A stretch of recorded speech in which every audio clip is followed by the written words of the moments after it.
Буга чейин мамлекет башчы Садыр Жапаровдун жанындагы эң жакын адамы, тарапташы Мекенчил партиясынын түптөөчүлөрүнүн бири Мелис Аспеков Кыргыз темир жолу мамлекеттик ишканасынын жетекчилигинен $250.000 талап кылган деген шек менен 2021-жылдын 8-январында Улан Жураев менен бирге кармалган. Дээрлик бир жылдан ашса да тергөө иши толугу менен жүрбөстөн акыйкатсыздык болуп жатканы байкалат.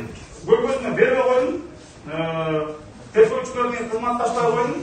Ekinci iş korkmadı. Sen 6 yıl murun bir kvartira alansın, oşoğu töleğin joksun dedi. Ama ben kvartiranın akçasını töleğesem, alar ma kantip fotoğraf edin al kvartiranın. Yani bol boyutta. Munday, kanday diyecek, zökürlük, Атамбаев туабында да болгон эмес, мага карата Жээнбековдун туабында да болгон эмес. Эмнеге деген ушул бийликтин Адегенде Аспеков ар дайым камсыз үй бүлөлөрдүн бири болуп саналат. Бул убакытка чейин жабырлануучунун үй бүлөсү ар түрдүү кыймылсыз мүлктө жана бир нече автоунаага ээ болгон. Мындан улам Аспеков ар дайым кайрымдуулук ишмердүүлүгү менен алектенип турган. Мелис Аспеков өзүнүн үй бүлөсү, жубайы жана 4 баласы менен жеке турак жайда туруктуу жашап келген. Жашаган жери боюнча жакшы жагынан мүнөздөлгөн турак жайда ачык айкын жашачу. Андыктан изинда жашыруу болгон эмес. Мындан улам Аспековдун жубайы жана балдары бийликтен акыйкат чечим чыгарып берүүнү сурайт. Президент Садыр ата, атамды көрбөгөнүзгө 14 ай болуп калды. Бөбөктөрүм менен кошо аябай сагындык. Апам дайыма ыйлайт. Кичинекей иним менен карындашым ойлойт. Атам чет мамлекетте жүрөт деп. Алар түрмөдө экенин билишпейт. Суранам, атамды кое бериңизчи. Ал эч жакка качып кетпейт. Үйдө эле болот. Бир нерсе болсо мен жооп берем, гарантия берем. Апам экөөбүздү кабыл алыңызчы. Сизге атам күнөөлүү эмес экенин доказательстволор менен түшүндүрүп беребиз. Сизге информация жетпей атат окшойт. Сиз айткан жерге биз барабыз. Атамды бошотсун деп судьяга айтып коюңузчу. Сизден алар коркот го. Эртең атамдын соту болот. Үй камагына чыгарып коюңузчу, Садыр ата. Мелис Аспековду кармоо алдын ала пландаштырылган. Анткени Кыргыз темир жолу мамлекеттик ишканасынын башкы директору Дашковдун арызы 2021-жылдын 8-январ күнү саат 15:00 келип түшүп, саат 15:15 ККБ реестрине катталган. Ал эми Мелис Аспековду 2 саат аралыктан соң саат 17:30 Кыргыз Республикасынын улуттук коопсуздук мамлекеттик кызматкерлери тарабынан Аспековдун жайгашкан жеринде тинтүү жүргүзүлгөн. Бул кадам Дашковдун арызына чейин эле Мелис Аспековду кай жерде жүргөнүн атайын кызматкерлер тарабынан аңдып жүргөндүгү далилденип турат.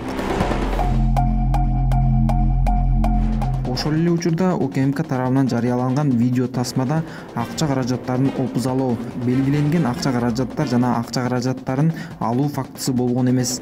Бул сөз менен гана айтылып келет. Эч кандай далил жана фактылар аныкталган эмес. Видео тасмада көрсөтүлгөндөй Аспеков менен Жураевтер эки башка жерде кармалышкан. Бул факты УКМКнын акча каражаттарын мыйзамсыз алуу деген маалыматына таптакыр каршы. Аспековдун кылмышкер экендигин тастыктоочу мыйзамдуу далилдердин жоктугуна карабастан, шашылыш түрдө аны элиталык батирде кармашкандыгы жана кымбат баалуу автоунаанын видео тасмасы жарыяланган. Кымбат баалуу жасалгаланган батир менен кымбат баалуу автоунаанын видео тасмасы Аспековдун мыйзамсыз киреше табуу жана опуз алоого айыптоо максатында жарыяланганы айдан ачык көрүнүп турат.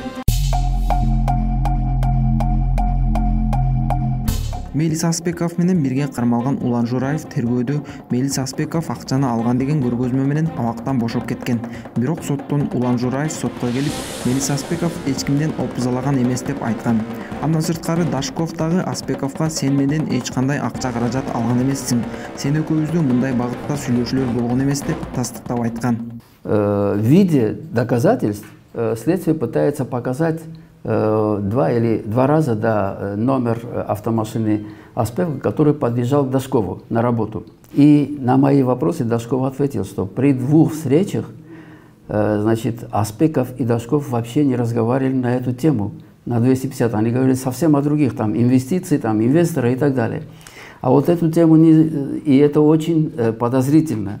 Любой человек, хоть Аспеков, хотел бы узнать у Дашкова, действительно ему передали те деньги, которые получили у Дашкова. Также Дашков бы попытался узнать, эти деньги дошли до Аспекова или нет, однако ни один человек такой вопрос не поднимал. Поэтому я думаю, что скорее всего, Джураев вымогал действительно свои деньги за ту сделку, которую заключили с китайским бизнесменом. И эта мысль написать на Аспекова появилась уже позже. Жураевдин Аспековго акча каражаттарын бергендиги тууралуу анын көрсөтмөсүнөн башка бир далили жок. Натыйжада Жураев Аспековго карата жалган көрсөтмөлөрдү берип боштондукка чыккан дейт адвокат Сергей Манукян. Мелис Аспековдун жактоочусу Сергей Манукян Жураев менен Дашковдун көргөзмөлөрү бири-бирине дал келбестигин айтат. Ошол эле учурда акча алып жаткан учур болгон эместигин, буга эч бир далил жок экендигин айтат. Андан сырткары УКМК тарабынан кармалган учурда дагы эч бир акча болгон эмес. Они говорят о доказательствах сведения, но сами доказательства в уголовном деле не добыты. По первому эпизоду, по вымогательству, значит, показания идут только некого Джураева, который общался с Дашковым, руководителем Кыргыз-Темиржолу, да, и с него вымогал 250 тысяч долларов США. Первый раз, когда его задержали, Джураева, он объяснил, что к Дашкову, то есть к руководителю, привел какого-то китайского предпринимателя, которого он назвал Борис, а следствие даже не стал устанавливать его личность. И этот Борис заключил договор с Дашковым на покупку металлолома 3000 тонн. За это договорились шапку или, как говорится, взятку 500 тысяч долларов США. И согласно показаниям Джураева, эти 500 тысяч долларов США этот Борис в его присутствии передал Дашкову. Откуда половину, 250 тысяч долларов США, Дашков обязан был передать Джураеву. Это первые показания, когда их задержали 9 января 2021 года. Потом, несколько дней спустя, он берет адвоката, и потом они заключают соглашение о сотрудничестве со следователем, со следствием, и Джураев уже дает другие показания, якобы он от имени Аспекова значит, вымогал деньги у Дашкова. После этого судья уже, это два показания, которые отличаются друг от друга. Третье показание. Судья уже, когда дает показания, отвечая на мои вопросы, Джураев говорит: нет, Аспеков не вымогал деньги. Я тоже от имени Аспекова у Дашкова не вымогал деньги. Я спрашиваю, ну тогда почему эти 250 тысяч долларов как один сом совпадают? То, что вы с этим китайским бизнесменом решили это, и вымогательство. И он говорит, что я только свои деньги требовал, свою долю. Вы вымогали у Дашкова от имени Аспекова деньги? Я вымогал от имени себя деньги. От имени себя. А от имени в пользу Аспекова вымогали деньги? В пользу Аспекова? Да. Нет, не вымогал. Не вымогал. Больше у меня вопросов нет, Ваша честь. Я думаю, что у суда тоже вопросов нет к Аспекову. 2021 жылдын май айында Мелис Аспеков УКМК тарабынан тергөө абагына кыйноолоого кабылганын айткан. Аспеков бул аракеттер Чоң Азат партиясынын лидери Сыймык Жаппыкеевке каршы жалган көрсөтмө алуу үчүн жасалып жатканын билдирген. Муну менен бирге жактоочу Сергей Манукян Мелис Аспековго карата мыйзамдар иштебей жаткандыгын айтат.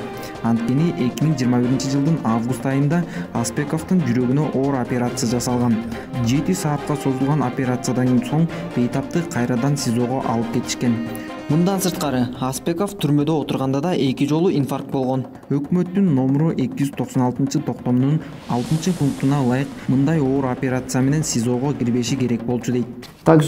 Также хотел бы добавить, что изначально, значит, 28 августа, значит, Аспекову сделали операцию на сердце, шунтирование. Там 4 дополнительных сосуда добавили к сердцу и вырезали из руки, из ноги и так далее, да? И с этого дня начиная, я вот в течение уже 6-7 месяцев еженедельно пишу жалобы, пишу ходатайства, однако отказывают назначить экспертизу судебно-медицинскую, чтобы установить. А именно есть постановление правительства о тяжких заболеваниях, которые препятствуют содержанию под заключением. И там есть пункт 6, где указано, что если проведено шунтирование сердца, значит, оно препятствует, независимо от того, была экспертиза, не экспертиза. Если шунтирование проведено, значит, это препятствует и не имеют права содержать под заключением под стражей. Однако до сегодняшнего дня, как мы все видим, да, Аспеков содержится под стражей, и мои ходатайства все отклонены, не удовлетворены и так далее. Хотя они обязаны назначить экспертизу, чтобы установить эту болезнь. И эксперт скажет, он должен или не должен находиться под стражей. Үстүбүздөгү жылдын 20 январында Бишкектин 1-май райондук сотунда Аспековго карата соттук отурум болуп өткөн. Судья Марат Сыдыков Аспековго дагы бир кылмыш иши козголгонун билдирип, 2 кылмыш ишин бир өндүрүшкө бириктирген. Ал эми Аспековдун жактоочусу экинчи кылмыш ишинде Аспековдун эч кандай күнөөсү жок экенин айтат. Анткени Аспеков 2016 жылы Ильяс Салтыханов деген адам менен таанышып, батирин сатып алууну макулдашып, жыйынтыгында өз учурунда Мелис Аспеков Салтыхановго төлөп бергендигин, батирди сатып алганын билдирген. Либо это Аспеков заплатил, либо это Салтыханов заплатил. Но эта цель была достигнута. То есть ему снизили на 9 лет, ему был приговорен к 25 годам лишения свободы, там вооруженное нападение, там расстрел там сотрудника и так далее. И вот опять же их показания все словесные, все доводы, которые нельзя воспринимать, это сведения, которые подлежат доказыванию. Доказательствами являются сами обстоятельства, факты, юридические события, которых мы не видим ни письменных, ни документальных, ни аудио-видеозаписей, где можно было подтвердить, что действительно Аспеков, скажем, вымогал деньги, да, или получал эти деньги. Нет никаких доказательств. Жабырлануучу Аспековго түз көз карашта болгон активдүү жаштар Кыргызстанда арбын. 2021 жылдын январынын башында УКМК кызматкерлери Мелис Аспековду Василий Дашковдун жалган жалаасы менен камакка алышканын айтып, Сары Өзүнчү коому дагы бир нече ирет кайрылуу тартышкан. Андан сырткары активдүү жаштар дагы кайрылууда 1 жылдан бери түшүнүксүз тергөөдө бүтүп, учурда сот процесстери чоң тыныгуулары менен жүрүп отурганын айтышкан. Аларда Мелис Аспеков абакта отурган маалында жүрөгүнөн өтө оор операцияны өткөргөнүн, Мелистин жактоочулары ден соолугунун кооптуу абалына байланыштуу сотко күздөн бери бир нече жолу кайрылып, сот иши бүткүчө үй камагына чыгарууну өтүнсө да, сот аны канааттандырбай, мыкаачылык чечимдерди кабыл алып, ооруканадан кайра СИЗОго киргизип койгонун билдиришкен. Мелис Байкебевди тааныгандар билесиңер, спортко салымы аябай чоң киши. Батарesi ММА уюмга чоң спонсирование кылып, биздин ошо спортсмен жигиттер жакшы площадкаларга чыгып, жакшы бойлорду көрсөтүп, жакшы результаттарды бергенге всегда Мелис Байкебевдин көз карашы, спортту сүйгөн адам, в общем айтканда. Сотторуна катышып атабыз. 1 жылдан бери конкрет жок доказательства. Жүрөгүнөн операция болду, анысына карабай кармап турушат. Менин өзүм төрөгөн энем ошо жүрөктөн каза болгон. Мен билишим боюнча закон бар өлкөдө, закон иштейт деген өлкөдө жүрөгүнөн операция болгон киши автоматически үй камагына чыгыш керек. 1 жылдан бери доказательства жок болгондон кийин бар да бир жерде турат ошо доказательства десеңер, үй камагына чыгарып коюп, анан ошо доказательстваны көрсөтүп деле сот ишин жүргүзсө болот. Садыр Нуркожоевич, силер сот системасында мындан кийин болбойт, бир тараптуу чечимдер, реформа кылабыз деп чогулуштарды өткөрүп атасыңар. Биз аны көрбөй атабыз сот системасында өзгөрүү болгонун. Суранат элек. Мелис Байкебев менен спорт жагдайында аябай чоң пландар бар эле.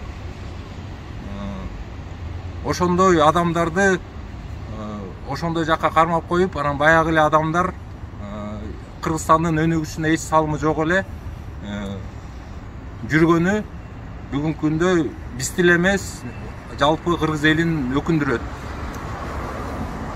Мен бир Мелис Байкебевдин эмесин көргөм. Ага ошентип Мелис Байкебевге силерге кайсыл жумушту берет элең деп бир журналист сураса, кайсы жумушту берсе иште. Белгилей кетчү жагдай тергөө 1 жылдан ашкан соң, мыйзам боюнча айыпталып жаткан Жаран үй камагына бошотулушу керек. 1 жыл 2 айдын жүзү болсо да, бул мыйзам Аспековго карата аткарылбай келет. Сот мыйзамсыз түрдө орун алууда. 1 жыл ичинде бир катар чиновниктер УКМК тарабынан кармалып, 1 жылга жетип жетпей дээрлик бардык камалгандар бошотулду. Бирок Мелис Аспековго карата эч кандай жылыш болбой келет. Тескерисинче саясий туткунга айланганы көрүнүп турат. Коомчулук тарабынан да, бул балким бийлик тарабынан да жеке өч алуу эмеспи деген пикирлер да жаралууда.